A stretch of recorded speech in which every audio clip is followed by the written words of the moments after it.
You are listening to the Speech Space Podcast, a podcast full of tips and resources for SLPs.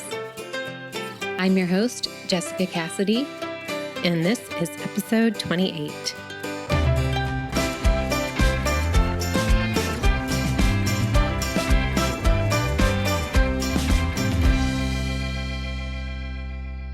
Hey, you guys. Thank you so much for tuning in today.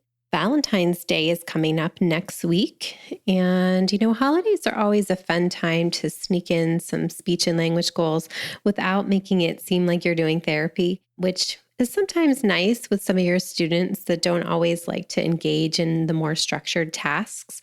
So today I'm here to talk to you about some ideas to use with your students this Valentine's Day. And I did want to just apologize. I am recovering from a cold, I guess. So you guys can probably hear that a little bit in my voice. So I'm just going to keep it short and sweet today. And hopefully next week I'll be sounding a little bit better. So one of the first activities that I have for you guys is to use conversation hearts. Now, those are nice because they're relatively inexpensive. They're pretty easy to find around Valentine's Day, and I find them to be really good conversation starters. So I think this would be a great activity to use in a social skills group. And, you just pass out the conversation hearts and you can kind of just let the students lead a little bit. I do have some ideas for some different questions that you could ask. So you could have each student pick out a couple of conversation hearts and you could ask them, like, for example, say they drew a heart that said, "Be mine." You could ask them, what does it mean when someone says, "Be mine"? Is this expression literal or figurative language? Why would you say this to someone? Who would you say it to? Who would you not say this to? So those are some nice prompts just to kind of get the conversation started. But I find that once you do that, students often will kind of take it from there and engage amongst themselves. And I mean, it depends on what type of social skills group it is. If it's a chattier group, you might not have to say too much. If it's one that needs a little bit more prompting, then you can use some of those questions that I just suggested. Now, my next idea is to work on WH questions, and you can do this using Valentine's Day cards that your students have collected at a class party or cards that you've even made together in your speech therapy session that they plan to give out to friends or family.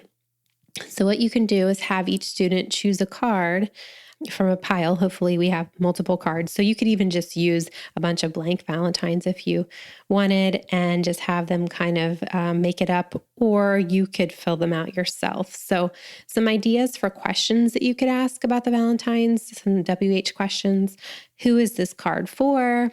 Where did you get the card? Where will you put the card? What is on the card? What do you like about this card? When will you give this card away? Why did you choose this card?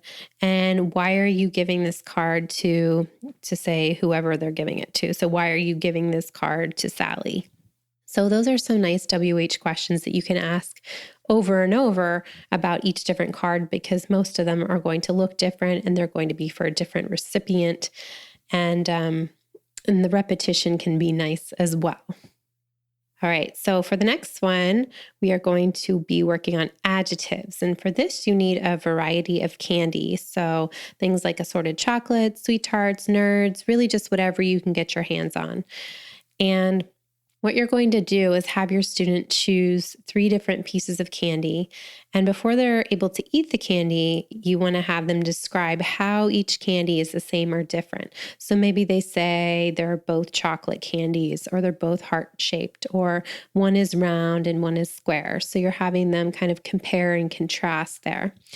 And after they eat the candy, they must describe how it tasted or what it was like when they ate it. So this is where we really tap into the descriptive language for things like chewy, crunchy, sweet, sour, etc. So that's a really fun one, obviously, because everybody likes to eat candy. And then my next idea is for following directions. So for this one, you want to have some sort of Valentine's Day treat or prize for your students. It could be something as simple as a card or a sticker, a pencil, just something simple and easy.